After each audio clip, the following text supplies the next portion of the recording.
সেজদা থেকে উঠার সময় জায়নামাজে হাত ভর করে উঠা যাবে কিনা। রাস্তাঘাটে অনেকে সাহায্য চায়, টাকা চায়, এক্ষেত্রে কাদের সাহায্য করা উচিত আর কাদের সাহায্য করা উচিত নয়। মৃত্যুর পর দুনিয়ার মানুষের কথা কি মনে পড়ে? মসজিদে বা কোনো জায়গায় কোন লোক যদি নামাজরত থাকেন তার কতটুকু সামনে দিয়ে যাওয়া উচিত? তাহাজ্জুদের সালাত আওয়াজ করে কেরাত পড়া যাবে কিনা। ফরজ গোসল হয়ে গেলে কি সাথে সাথে গোসল করা আবশ্যক নাকি বিলম্বের সুযোগ আছে? স্বামী স্ত্রীর মধ্যে ভালোবাসা বৃদ্ধির উপায় কি? অনেক আগে ঝগড়ার সময় স্বামী তার স্ত্রীকে তালাক দিয়েছে কি না এটি কারোর মনে নেই, এক্ষেত্রে তাদের করণীয় কি? মৃত ব্যক্তি যে ঘরে মারা যায় ওই ঘরে সারা রাত বাতি দিয়ে কেউ না কেউ থাকতে হবে, 40 দিন সেই ঘরে খালি রাখতে নেই, এ কথাটা কতটুকু সত্য? খাস পর্দা করলে কি ভাসুর বা দেবরের সাথে কথা বলা যাবে? নামাজের সময় হয়ে গেলে আজান না হলেও কি নামাজ আদায় করা যাবে কিনা? প্রেগন্যান্সির সময় নামাজ বসে বা ইশারায় পড়া যাবে কিনা? চলুন তাহলে আর বিলম্ব না করে আমরা মূল পর্বে প্রবেশ করি এবং আপনাদের যে সমস্ত প্রশ্ন আমাদের কাছে ইতিমধ্যে চলে এসেছে সেগুলোর উত্তর আমরা দেওয়ার চেষ্টা করি। আদি বিআইডি থেকে আপনি লিখেছেন নামাজের সময় হয়ে গেলে আজান না হলেও কি নামাজ আদায় করা যাবে কিনা? যাবে। আজান না হলেও ওয়াক্ত যদি হয়ে যায় তাহলে আপনি নামাজ পড়তে পারেন। মমিতা জাহান লিখেছেন মৃত ব্যক্তি যে ঘরে মারা যায় ওই ঘরে সারা রাত বাতি দিয়ে কেউ না কেউ থাকতে হবে, 40 দিন সেই ঘরে খালি রাখতে নেই, এ কথাটা কতটুকু সত্য? এটা সম্পূর্ণ ভুল কথা এবং এ জাতীয় অনেক বিষয় হিন্দুদের অনেক ধর্ম বিশ্বাস থেকে আমাদের মধ্যে এসেছে, সে বিষয়ে আমাদেরকে সতর্ক থাকতে হবে। জাকিয়া সুলতানা সৌরভ আপনার প্রশ্নের উত্তর আমরা দিচ্ছি। আপনি লিখেছেন খাস পর্দা করলে কি ভাসুর বা দেবরের সাথে কথা বলা যাবে? প্রয়োজনীয় কথা যেটা না বললে নয়, খুব জরুরি কথা যদি থাকে তাহলে সেক্ষেত্রে পর্দার আড়াল থেকে আপনি বলতে পারেন, ভাষার ভিতরে বিশেষ কোনো কোমলতা, আপনার কথার ভিতরে বিশেষ কোনো কোমলতা সৃষ্টি করা ছাড়া। কিন্তু যদি একান্ত প্রয়োজনীয় কথা না হয় তাহলে সেক্ষেত্রে অপ্রয়োজনীয় কথা অবশ্যই অ্যাভয়েড করতে হবে এবং সেটাও পর্দার অংশ। দিনের পথে আসেন আইডি থেকে আপনি লিখেছেন স্বামী স্ত্রীর মধ্যে ভালোবাসা বৃদ্ধির উপায় কি? স্বামী স্ত্রীর মধ্যে ভালোবাসা বৃদ্ধি করার জন্য অন্য সব মানুষের সাথে ভালোবাসা বৃদ্ধির ক্ষেত্রে যেরকম সালামের ভূমিকা রয়েছে সেই সালামটা আদান প্রদান করতে হবে। নবী করিম সাল্লাল্লাহু আলাইহি ওয়াসাল্লাম বলেছেন যে তোমরা যখন পরস্পরের মধ্যে সালামের আদান প্রদান করবে তখন তোমাদের মধ্যে ভালোবাসা বৃদ্ধি পাবে। সেই সাথে তিনি হাদিয়া প্রদান করার কথা বলেছেন, উপহার আদান প্রদান করা। অনেক সময় স্বামীরা স্ত্রীদেরকে সুযোগ দেন, স্ত্রী স্বামীকে সারপ্রাইজ দেওয়া, স্বামীকে বিভিন্ন ক্ষেত্রে খুশি হওয়ার মতো কোনো কিছু পেশ করা তার জন্য। তো এরকম বিভিন্নভাবে উপহারের আদান প্রদান এটাও পারস্পরিক ভালোবাসা সৃষ্টির ক্ষেত্রে বিশেষ ভূমিকা রাখে। আলিফানুর লিখেছেন প্রেগন্যান্সির সময় নামাজ বসে বা ইশারায় পড়া যাবে কিনা? প্রেগন্যান্সি হলেই নামাজ বসে পড়া যাবে বা ইশারায় পড়া যাবে ব্যাপারটা এরকম নয়। তবে প্রেগন্যান্সির সময় অনেক মা বোনরা এত বেশি অসুস্থ হয়ে পড়েন যে তাদেরকে বিছানায় শুয়ে পড়তে হয়, অথবা অনেকে আছেন যে শেষের দিকে এসে দাঁড়িয়ে নামাজ পড়াটা তাদের জন্য কঠিন হয়, শরীর ভার হয়ে যায়, তাদের শারীরিক দুর্বলতার কারণে বা স্থূলতার কারণে নানা কারণে তারা দাঁড়িয়ে নামাজ পড়লে রুকু সিজদা করে স্বাভাবিকভাবে নামাজ পড়তে গেলে পড়ে যাওয়ার আশঙ্কা থাকে। এরকম আশঙ্কা যদি জোরালো হয়, প্রবল হয়, তাহলে সেক্ষেত্রে তিনি বসে নামাজ পড়তে পারেন। বসে নামাজ পড়ার ক্ষমতা না থাকলে তিনি শুয়ে অবশ্যই নামাজ পড়তে পারেন। কিন্তু এটা হলো যদি সেরকম পরিস্থিতি তৈরি হয় কারোর, প্রেগনেন্সি হলেই সামান্য ঠুনকো অজুহাতেই তিনি বসে নামাজ পড়া শুরু করবেন, ব্যাপারটা সেরকম নয়। আমাতুল্লাহ মোশরেফা আপনি লিখেছেন বিয়ের জন্য অনেকে ছবি চায়, যদি বিয়ে না হয় তাহলে কি ছবিগুলো থাকলে গুনাহ হবে? বিয়ের জন্য যদি কেউ ছবি চায় তাহলে সেক্ষেত্রে লোকটা কতটা অথেন্টিক, তার ভিতরে তাকওয়া কতটা আছে, তিনি হালাল হারাম কতটা বুঝেন এবং কতটা আল্লাহর ভয় আছে, তিনি এই ছবিটা নির্দিষ্ট সময়ের পর যদি বিয়ে না হয় তাহলে সেক্ষেত্রে ডিলিট করে ফেলবেন এবং কতটা, এই বিষয়গুলো নিশ্চিত হয়ে তারপর তাকে ছবি দেওয়া উচিত অথবা বিশেষভাবে তাকে বলে দেওয়া উচিত এবং তিনি যেটা করেন সে বিষয়ে তাকে রিকোয়েস্ট করা উচিত। এরকম না হলে যে কেউ চাইলো আর তাকে ছবি দিলেন, এটা উচিত না, কারণ এটি আপনার প্রাইভেসি যেমন নষ্ট হবে, গুনাহের কাজ তিনি করবেন, আপনি পরোক্ষভাবে সেটাতে একরকম সহায়তাই করলেন, ব্যাপারটা সেরকম হয়ে গেল। এই জন্য এই বিষয়গুলো দেখা উচিত। আপনি আপনার চেষ্টা অনুযায়ী সাধ্য অনুযায়ী চেষ্টা করেছেন, তারপরও যদি তিনি এটি করেন না, ডিলিট করেন, নিজের কাছে রেখে দেন, তাহলে সেক্ষেত্রে ইনশাআল্লাহ এর দায় আপনার আসবে না, তার উপরে থাকবে। ইঞ্জিনিয়ার নাজমুল হোসেন আপনি লিখেছেন সফররত অবস্থায় যদি কসর নামাজ 2-1 ওয়াক্ত আদায় করা সম্ভব না হয় তাহলে সেটা কিভাবে কাজা আদায় করতে হবে? সফররত অবস্থায় কসরের নামাজ যদি আদায় করা না যায়, অর্থাৎ আপনার সফর অবস্থার নামাজ কাজা হয়, তাহলে বাড়িতে আসার পর সে নামাজটা যখন কাজা করবেন তো কসর হিসাবে কাজা করবেন, যেহেতু এটা ফরজ হয়েছিল কসর হিসাবে। ঠিক একইভাবে বাড়িতে থাকা অবস্থায় কোনো নামাজ কাজা হয়েছে, সফরে গিয়ে সেটা যদি আদায় করতে চান তাহলে সেক্ষেত্রে পূর্ণাঙ্গ আদায় করবেন, যেহেতু এটা ফরজ হয়েছিল পূর্ণাঙ্গভাবে, অর্থাৎ যেভাবে পূর্ণাঙ্গ ফরজ হয়েছে আদায়টা ঠিক সেভাবে হবে। মানিষা আয়ান আইডি থেকে আপনি লিখেছেন অনেক আগে ঝগড়ার সময় স্বামী তার স্ত্রীকে তালাক দিয়েছে কি না এটি কারোর মনে নেই, এক্ষেত্রে তাদের করণীয় কি? ঝগড়ার সময় তালাক দিয়েছেন কিনা জাস্ট সন্দেহ হচ্ছে, মানে অথেন্টিক কোনো কিছু নাই। যদি এরকম হয় তাহলে সেক্ষেত্রে এই সংশয়ের কোনো ভ্যালু নাই বা এটার কোনো ভিত্তি নাই এবং তাদের মধ্যে বৈবাহিক সম্পর্ক আছে, এটা ধরতে হবে। শেখ সোহাইব আপনি লিখেছেন ফরজ গোসল হয়ে গেলে কি সাথে সাথে গোসল করা আবশ্যক নাকি বিলম্বের সুযোগ আছে? গোসল ফরজ হয়ে গেলে সাথে সাথে গোসল করা উত্তম যদি সে সুযোগ থাকে, তবে বিলম্ব করার সুযোগ আছে যদি গোসল ফরজ হওয়ার পর পরবর্তী যে নামাজের ওয়াক্ত, সেই নামাজের ওয়াক্ত বা যদি তার উপরে কোনো নামাজ বর্তায়, তাহলে এই নামাজের ওয়াক্ত শেষ হওয়ার আগ পর্যন্ত তিনি বিলম্ব করতে চান, তাহলে শেষ মুহূর্তে বা ওয়াক্ত শেষ হওয়ার আগে আগে গোসল করে নামাজ পড়ে ফেললেন, এতটুকু বিলম্ব করা জায়েজ আছে। তবে এক্ষেত্রেও গোসল ফরজ হয়ে গেলে যদি লম্বা সময় তিনি বিলম্ব করতে চান, এশার পরে গোসল ফরজ হয়ে গেল, ফজর আগ পর্যন্ত তিনি সুযোগ পাবেন গোসল করার, তাহলে সেক্ষেত্রে এই সময়টা তিনি গোসল না করে শেষের দিকে একসাথে ফজর ওয়াক্ত হলে তখন গোসল করতে চান, তাহলে অজু করে ঘুমানো বা অন্যান্য কাজ করাটা সুন্নাহ, এটা উত্তম। কিন্তু যদি কোনো কারণে ওযু নাও করেন, তাতে তিনি কবিরা গুনাহ করেছেন ব্যাপারটা এরকম না, সুন্নাতর করেছেন, এটুকু বলা যাবে। রিফাত মাহমুদ লিখেছেন, তাহাজ্জুদের সালাত আওয়াজ করে কেরাত পড়া যাবে কিনা? তাহাজ্জুদের সালাতে আপনি রাতে আওয়াজ করে কেরাত পড়তে পারেন, যেহেতু রাতের নামাজ আপনি আওয়াজ করে কেরাত পড়তে পারবেন। দিনের নামাজ হলে সেটা নীরবে পড়বেন, আর রাতের নামাজ আপনি অবশ্যই আওয়াজ করে পড়তে পারেন। নাদিয়া সুলতান আপনি লিখেছেন, সেজদা থেকে উঠার সময় জায়নামাজে হাত ভর করে উঠা যাবে কিনা?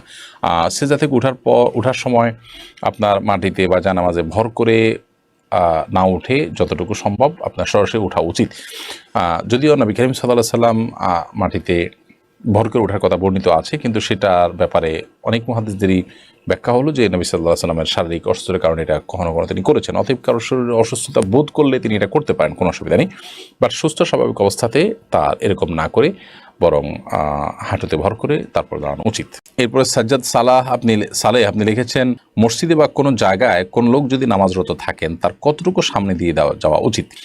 মসজিদ বা কোনো জায়গায় যদি কোনো লোক নামাজরত থাকেন, নামাজ অবস্থায় থাকেন, তাহলে সেক্ষেত্রে তার 2 কাতার 3 কাতার সামনে দিয়ে, 3 কাতারের পর থেকে তো যেতেই পারবেন, অনেক উলামার মতে 1 কাতার পর, তার সিজদার জায়গার পর থেকে আপনি যেতে পারেন, কারণ তার সিজদার জায়গার এরিয়ার মধ্যে গেলে তার নামাজের মনোযোগটাকে নষ্ট করবে, কিন্তু এর বাইরে দিয়ে গেলে তার মনোযোগ নষ্ট করার কথা নয়।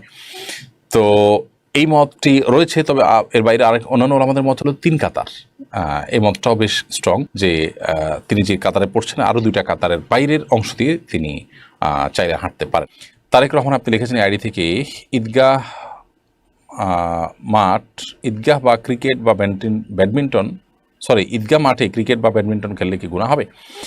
ঈদগাহের মাঠ যদি উন্মুক্ত থাকে, কর্তৃপক্ষ এটাকে যুবকদের জন্য শরীরচর্চার জন্য উন্মুক্ত রাখেন, অসুবিধা নেই এগুলোতে খেলতে। এই সমস্ত খেলাধুলার সাথে শরীয়তের আপনার হালাল হারামের সম্পর্ক তখনই হবে যদি এটা জুয়ার ভিত্তিতে হয়, এখানে সতর উন্মুক্ত হয়, হারাম বিষয়গুলো যদি না থাকে, এমনিতে শরীরচর্চার জন্য খেলে বা সাধারণ বিনোদনের জন্য খেলে, তাহলে সেক্ষেত্রে সেটা হারাম হবে না, বিশেষ করে কর্তৃপক্ষের যদি অনুমোদন থাকে, কোনো সমস্যা নেই।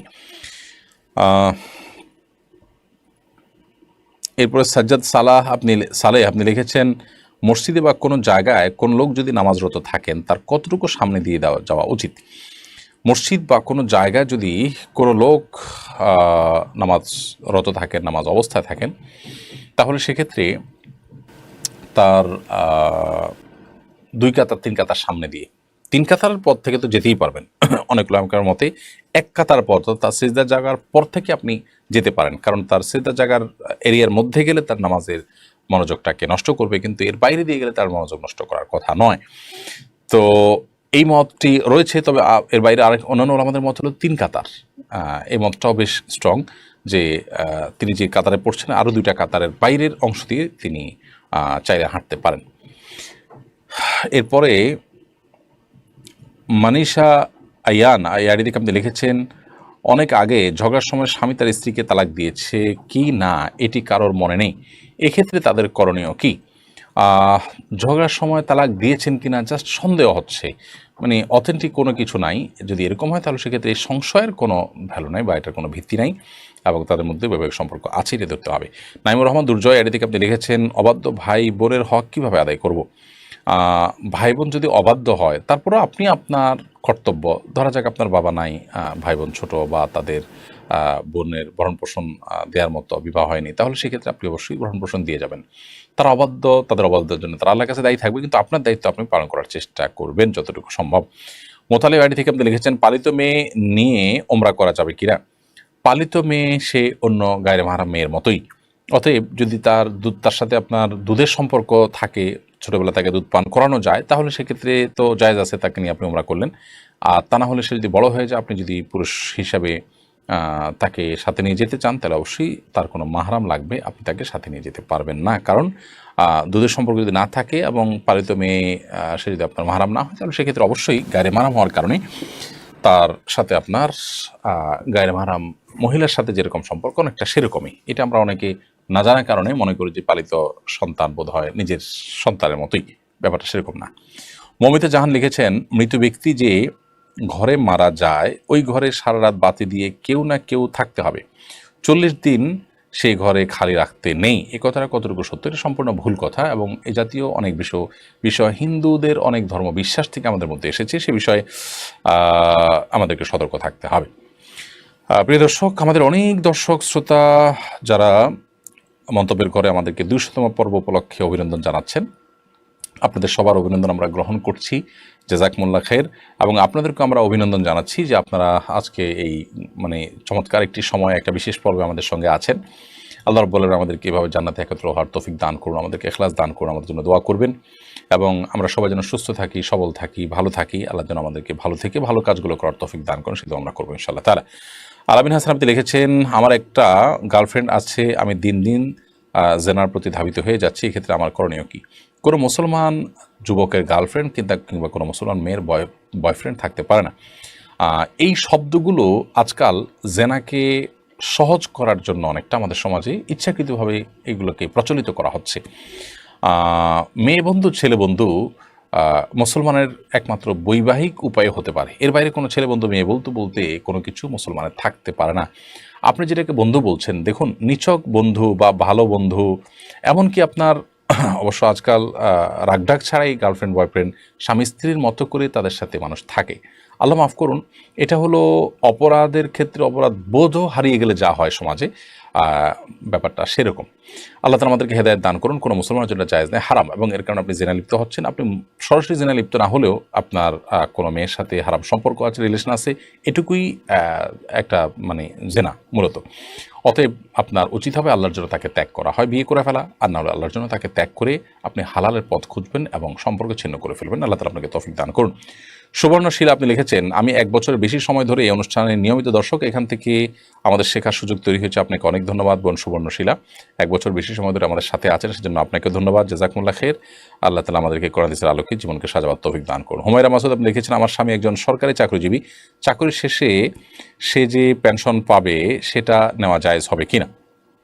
অবশ্যই সরকারি চাকরি যে পেনশনের টাকা গ্রহণ করতে পারেন, এতে কোনো অসুবিধা নেই। সোহরাব হোসেন শাফি লিখেছেন, আমি ইউরোপ থেকে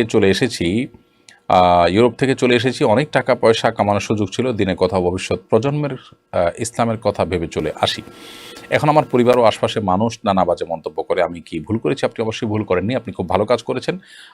বিশেষ করে আপনার যে সন্ততি তাদের দিন এটা হুমকির মধ্যে পড়বে, তাদের ইমানটা হুমকির মধ্যে পড়বে, এতে কোনো সন্দেহ নেই। সেই জায়গা থেকে আপনি চলে আসলে আপনি ভালো কাজ করেছেন। হ্যাঁ, যদি আপনি সেখানে দাওয়াতের কাজ করে নিজের পরিবারকে দিনের উপরে স্ট্রং করতে পারেন, বা আপনি এখন তাদেরকে এখানে দিনদার স্ট্রং মজবুত দিনদার বানিয়ে তারপর সেখানে দাওয়াতের উদ্দেশ্যে তাদেরকে নিয়ে আপনি বসবাস করেন, সেটা হতে পারে। আদারওয়াইজ আপনার সঠিক সিদ্ধান্ত আপনি নিয়েছেন। এতে কে কী বলছে আপনি সেদিকে কান্না দিয়ে নিজের কাজ আপনি করতে থাকুন এবং সামনে অগ্রসর হওয়ার চেষ্টা করুন। শিবন নাসরিন লিখেছেন, মহিলারা কি রাতে নামাজগুলো একটু আওয়াজ করে পড়তে পারবে, বেশি জোরে না, নিজে শুনতে পায় এরকম? হ্যাঁ, নিজে শুনতে পায় এরকম করে করতে পারেন, অসুবিধা নেই। নাদিয়া সুলতান আপনি লিখেছেন, সেজদা থেকে উঠার সময় জায়নামাজে হাত ভর করে উঠা যাবে কিনা? সেজদা থেকে উঠার সময় আপনার মাটিতে বা জায়নামাজে ভর করে না উঠে যতটুকু সম্ভব আপনার সরাসরি ওঠা উচিত। যদিও নবী করিম সাল্লাল্লাহু আলাইহি ওয়াসাল্লাম মাটিতে ভর করে ওঠার কথা বর্ণিত আছে, কিন্তু সেটার ব্যাপারে অনেক মুহাদ্দিসদেরই ব্যাখ্যা হলো যে নবী সাল্লাল্লাহু আলাইহি ওয়াসাল্লামের শারীরিক অসুস্থতার কারণে এটা কখনো তিনি করেছেন। অতএব কারোর শরীরে অসুস্থতা বোধ করলে তিনি এটা করতে পারেন, কোনো অসুবিধা নেই। বাট সুস্থ স্বাভাবিক অবস্থাতে তার এরকম না করে বরং হাঁটুতে ভর করে তারপর দাঁড়ানো উচিত। সফুরা হায়দার আপনি লিখেছেন, আপনার শারীরিক অবস্থা এখন কেমন? অনেক ধন্যবাদ বোন আপনি আমার খবর নেওয়ার জন্য। আলহামদুলিল্লাহ, আমার শারীরিক অবস্থা আল্লাহ তাআলার ইচ্ছা, আল্লাহ তাআলার অনুগ্রহে আগের চাইতে অনেকখানি এটা ভালো, কিন্তু এখনও পুরোপুরি আমি কিউর নই এবং ডাক্তার বলেছেন যে আরও বেশ কিছুদিন লাগবে এবং পরিপূর্ণ যেন কিউর আমি হতে পারি, যাতে পুনরায় আর কোনো অসুবিধা না হয়। আল্লাহর রহমের কাছে আপনাদের খাস দোয়া আমি চাই। ইতিপূর্বে আপনারা দোয়া করেছেন নিশ্চয়ই, সেই জন্য আল্লাহ তাআলা আপনাদেরকে উত্তম বিনিময় করুন। কামরুন্নাহার কেয়া লিখেছেন, স্বামী তার মায়ের কথা স্ত্রীকে অন্যায়ভাবে মারে সবসময়, কোনো এক সময় কি রাগে স্ত্রীও পাল্টা মাইর দিতে পারে? বোন, রাগে আপনি কোনো অন্যায় মানে অন্য কোনো কাজ করে ফেলেছেন, তিনি আপনার প্রতি অন্যায় করছেন, আপনিও রাগের মাথায় অন্যায় করেছেন, তো আপনি তো তার মতোই হয়ে গেলেন, তাই না? তো অবশ্যই এটি করাটা কাম্য নয় বা এটা করা যাবে না। হ্যাঁ, রাগের মাথা যদি হয়ে যায় তাহলে সেক্ষেত্রে সেটার জন্য প্রায়শ্চিত্ত করা উচিত, লজ্জিত অনুতপ্ত হওয়া উচিত, তওবা করা উচিত, ভবিষ্যতে যেন না হয়। এখন কথা হলো তিনি মারতে থাকেন, আমি কী করব? আমি আত্মরক্ষা করার চেষ্টা করব।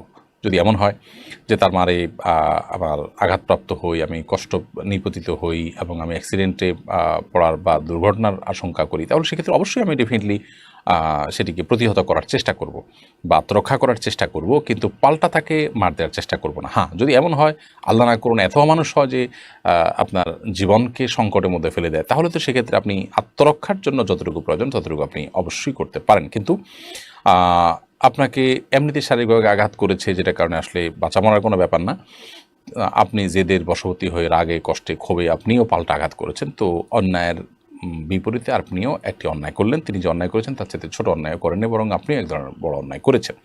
তো এটা উচিত না। আর যে ভদ্রলোক তার মায়ের কথায় স্ত্রীর গায়ে হাত তুলেন, তিনি অবশ্যই ছোট লোকই করছেন এবং তিনি গুনাহগার হচ্ছেন।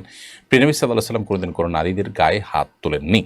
তার একাধিক স্ত্রী ছিলেন এবং বিভিন্ন বিষয়ে মনোমালিন্য হয়েছে, কিন্তু কখনও তাদের গায়ে হাত তোলেননি এবং তিনি এ ব্যাপারে নিরুৎসাহিতও করতেন। অতএব একজন ইমানদার হিসাবে মায়ের কথা, বিশেষ করে স্ত্রীর প্রতি অন্যায় করা, অবিচার করা, এটা গুনাহের কথা। আল্লাহ সুবহানাহু ওয়া তাআলা বলেছেন, ওয়াশিরুহুন্না বিল মারুফ, তোমরা তোমাদের স্ত্রীদের সাথে সুন্দরভাবে দিনাতিপাত করবে এবং জীবন যাপন করবে। বিধায় জুলুম কোনো অবস্থাতে গ্রহণযোগ্য নয়।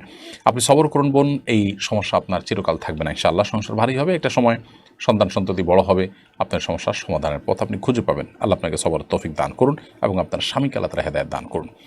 মাহমুদা মামা আপনি লিখেছেন, একটা আলোচনা আপনি বলেছেন মৃত্যুর প্রস্তুতি হিসাবে আমাদের সবারই মৃত্যুর আগে ওসিয়ত লিখে যাওয়া দরকার। একজন ইন্টার ছাত্রী হিসেবে আমি যদি ওসিয়ত লিখতে চাই তাহলে সেটা কেমন হওয়া উচিত? বোন মাহমুদা, চমৎকার প্রশ্ন আপনি করেছেন। প্রথমত, আপনি ওসিয়ত করবেন আপনার যে সম্পদ বা জিনিসপত্র থাকবে, হোক সেটা অল্প, আপনার কাপড় চোপড়, এগুলো আপনি আপনার মালিকানা দিন। তাহলে সেক্ষেত্রে আপনার ওসিয়ত থাকবে যে এগুলো আমার মৃত্যুর পর যারা কোরআন হাদিসের আলোকে যতটুকু হিস্সা পাওয়ার, ঠিক সেভাবে সে হারে যেন তাদের মধ্যে বন্টন করে দেওয়া হয়। বিশেষভাবে কোনো গরিব অভাবী মানুষ যারা, যিনি আপনার আত্মীয়র মধ্যে এমন কোনো আত্মীয় না যে আপনার মৃত্যুর পর আপনার সম্পদের ভাগ পাবে, এরকম না, এর বাইরের যারা আছে, এরকম কেউ থাকলে, সেটা দূরের কেউ হতে পারে, আত্মীয়দের মধ্যে কেউ দূরবর্তী আত্মীয় হতে পারে, তাহলে তাদের জন্য আপনি চাইলে ওসিয়ত করে যেতে পারেন যে আমার এই জামাটা বা আমার ওই জিনিসটা আমার মৃত্যু হয়ে গেলে তাকে যেন দেওয়া হয়। এটা আরেকটা বিষয়। আপনার যদি কোনো দেনা থাকে মানুষের কাছে, ওসিয়ত লিখে যাবেন যে আমার সম্পদ যদি রেখে যাই, চাওয়ার তৌফিক দিয়ে আল্লাহ তাআলা তারা সেগুলো বিক্রি করে হলেও অমুকে এই টাকা পাবেন, তমুকে এই টাকা পাবেন, সেজন্য পরিশোধ করা হয়। বিশেষ করে এই দেনা পাওনার বিষয়টা ওসিয়ত করাটা অনেক গুরুত্বপূর্ণ। এর পাশাপাশি আপনার পরিবার পরিজনের কেউ যদি বেনামাজি থাকেন, কেউ যদি বেপর্দা থাকেন, তাহলে তাদেরকে ওসিয়ত করে যেতে পারেন তারা যেন ভালো পথে চলেন, নামাজি হন। আপনার মৃত্যুর পর আপনার পরিবারের লোকরা যদি বিদআতে লিপ্ত হতে পারে মনে হয়, ভুল কোনো কাজ করতে পারে বলে আশঙ্কা করে, তাহলে সেক্ষেত্রে আপনি তাদেরকে ওসিয়ত করে যাবেন তারা যেন সেটা না করেন। তো এভাবে আপনার অনুপস্থিতিতে যে সমস্ত ভুল কাজ হতে পারে সেগুলোকে কারেকশন করার জন্য আপনি রীতিমতো মেনশন করে করে ওসিয়ত করে লিখে যেতে পারেন। পিঙ্কি আক্তার আপনি লিখেছেন, মৃত্যুর পর দুনিয়ার মানুষের কথা কি মনে পড়ে? দেখুন, মৃত্যু পরবর্তী জগৎটিকে বলা হয় আলামুল গায়েব বা অদৃশ্যের জগৎ। সেই জগতে আমাদের অবস্থা কেমন হয়, কীরকম হবে, সে বিষয়ে কোরআন এবং হাদিসের বর্ণনার বাইরে আমরা ধারণা করে কিছুই বলতে পারি না। কোরআন হাদিসে কোথাও মানুষের মৃত্যুর পর নিজের দুনিয়ার কথা মনে পড়া বলতে বিভিন্ন আপনার স্মৃতি মনে পড়া, এরকম কোনো কথা, এরকম কোনো বিষয় হয় মৃত ব্যক্তির, সেরকম কথা কোরআন হাদিস থেকে জানা যায় না। বরং কোরআন হাদিসের যে বিবরণ এ সম্পর্কে পাওয়া যায় সেগুলো দেখলে বোঝা যায় যে একজন মৃত মানুষ, তার যে অবস্থা শুরু হয়, হাদিসে আসছে মান মাতা ফাকাত কিয়ামাত, কিয়ামত, যে ব্যক্তি মারা গেলেন তার কিয়ামত শুরু হয়ে যায়। তো এরকম একটা পরিস্থিতিতে মানুষ পেছনের বিভিন্ন স্মৃতি চারণ করবে, তার বিভিন্ন স্মৃতি মনে পড়বে, সেটাকে তিনি স্মরণ করবেন। এরকম স্বাভাবিক কোনো অবস্থায় মানুষ থাকে না আসলে, যার কারণে মানুষ উদ্ভূত পরিস্থিতি নিয়েই খুব কষ্টে থাকেন। হ্যাঁ, যারা জান্নাতি তাদের কথা ভিন্ন, যে তারা জান্নাতের নেয়ামত ভোগ করতে থাকেন, যেহেতু মৃত্যুর পর কিয়ামত কায়েম হওয়া পর্যন্ত শুধুমাত্র জান্নাতের নেয়ামত ভোগ করাই তাদের একমাত্র কাজ থাকে, এবং সেটি পরিপূর্ণ জীবিত স্বাভাবিক মানুষের মতো যে থাকে তা নয়, শুধুমাত্র জান্নাতের নেয়ামত ভোগ করার মতো একটা বিশেষ হায়াত তাদেরকে দেওয়া হয়, জাস্ট এইটুকু। অতএব এর বাইরে তাদের দুনিয়ার কথা মনে পড়ে, স্মরণ করেন বা পেছনের কথাগুলোকে স্মরণ করে তারা তাদের ভালো লাগা মন্দ লাগা কাজ করে, এরকম কোনো কথা কোরআন হাদিস দ্বারা আমরা জানি না। বিধায় আলমুল গায়বের দৃশ্যগুলোকে বা সেখানকার চিত্রগুলোকে আমরা ধারণা করে বলতে পারি না, এটি আল্লাহর উপরে ন্যস্ত করবো, আল্লাহ তাআলা ভালো জানেন। এরপরে খুকুমনি আপনি লিখেছেন, রাস্তাঘাটে অনেকে সাহায্য চায়, টাকা চায়, এক্ষেত্রে কাদের সাহায্য করা উচিত আর কাদের সাহায্য করা উচিত নয়। যদি আপনার কাছে মনে হয় যে লোকটা ফ্রড বা প্রতারক বা তার আসলে অনেক আছে, তিনি ভনিতা করছেন, তাহলে সেক্ষেত্রে আপনি তাকে সাহায্য করবেন না। আর যদি আপনার মনে হয় সেরকম না, তাহলে সাহায্য করতে পারেন। এমনকি প্রতারক কিনা আপনি জানেন না, আপনি সুধারণা করে যে সাহায্য করেন, ইনশাআল্লাহ বিদিল্লাহ সে প্রতারক হলেও আপনি আল্লাহর কাছে গুনাহগার তো হবেই না, বরং সওয়াব পাবেন, যেহেতু আপনি তার প্রতি সুধারণা করে দিয়েছেন। মোহাম্মদ সাগর আপনি লিখেছেন, আমাকে আমার বাবা মা বিদেশ যাওয়ার জন্য বলছেন, আমার বিদেশ যেতে মন চাইছে না, না গেলে কি বাবা মার অবাধ্যতার গুনাহ হবে? বিদেশ যেতে আপনার মন চাইছে না, সেক্ষেত্রে বাবা মা আপনাকে দুনিয়া উপার্জনের যদি বলে, তাহলে তাদেরকে আপনি কনভিন্স করবেন, বোঝানোর চেষ্টা করবেন, দেশে আপনি সিরিয়াসলি কাজ করার চেষ্টা করবেন, ইনশাআল্লাহ বিদিনা তাতে আপনি গুনাহগার হবেন না। আর যদি দিনই কারণে আপনি বিদেশে না যান, যে আপনার ইমান আমল হুমকির মধ্যে পড়তে পারে, আপনার স্ত্রীর হক আদায় না করার হক আদায় ত্রুটি হতে পারে, এই সমস্ত কারণে যদি আপনি অ্যাভয়েড করেন, তাহলে সেক্ষেত্রে তো সেটা সম্পূর্ণ ভিন্ন বিষয়, সেটা আপনার জায়েজ হবে। তারপরও বিষয়টা ভ্যারি করবে যে আপনার বাবা মা আপনাকে বলছেন, সেখানে গেলে আপনার সমস্যা কেমন হতে পারে, আপনি কেন যেতে চাচ্ছেন না, না যে আপনি, অনেক সন্তানরা আছে বাবা মা উপার্জন করতে বলে তারা অলসতা করে, আপনার বিষয়টা সেই পর্যায়ে কিনা, তো এটার উপর নির্ভর করবে যে আপনার করণীয় কী হওয়া উচিত সেটি। আব্দুর রাজাক লিখেছেন, অজু ছাড়া শুধু শুয়ে কোরআন মুখস্থ পড়া যাবে কিনা? শুয়ে শুয়ে কোরআন মুখস্থ পড়তে পারে না, অসুবিধা নেই, গুনাহ হবে না। নবী সাল্লাল্লাহু আলাইহি ওয়াসাল্লাম আমাদের রাসূলুল্লাহ গায়ে হেলান দিয়ে কোরআন তেলাওয়াত করেছেন। আদি বিআইডি থেকে আপনি লিখেছেন, নামাজের সময় হয়ে গেলে আজান না হলেও কি নামাজ আদায় করা যাবে কিনা? যাবে। আজান না হলেও ওয়াক্ত যদি হয়ে যায় তাহলে আপনি নামাজ পড়তে পারেন। এরপরে শানিহা রহমান আপনি লিখেছেন, যদি আমি জানি আমার সম্পদ একই থাকবে, তাহলে কি আমি 3-4 বছরের জাকাত একসাথে দিতে পারবো কাউকে স্বাবলম্বী করবার জন্য? আপনি অগ্রিম দিতে চাচ্ছেনই তো, পারবেন। যদি আপনার মনে হয় যে হ্যাঁ সম্পদ এই থাকবে, আপনি অগ্রিম জাকাত দিলেন, কিন্তু পরবর্তীতে সম্পদ যদি যোগ হয় তাহলে সেগুলোর আলাদা হিসাব করে জাকাত দিয়ে দিবেন। এমনি আব্দুল হাকিম লিখেছেন, ঘুমের সময় কপালে হাত দিয়ে ঘুমালে নাকি সমস্যা হয়, এটা সম্পর্কে জানতে চাই সে। না, ঘুমের সময় কপালে হাত দিয়ে ঘুমালে কোনো সমস্যা হয় এরকম কোনো কথা সঠিক নয়। আমরা অনেকে মনে করি যে কপালে হাত দিয়ে ঘুমালে বোধ হয় তার দুঃখ দুর্গতি আসে ইত্যাদি ইত্যাদি, এগুলো আমাদের নিছক ধারণা এবং ধারণা প্রসূত কথা, এগুলোর কোনো ভিত্তি কোনো হাদিস দ্বারা প্রমাণিত নয়। বিধায় মাথায় বা কপালে কেউ হাত দিয়ে যদি ঘুমাতে চান, সেটি তার জন্য জায়েজ, এটি না জায়েজ বা নিষিদ্ধ কোনো বিষয় নয়। আল্লাহ তাআলা আমাদেরকে আমলের তৌফিক দান করুন।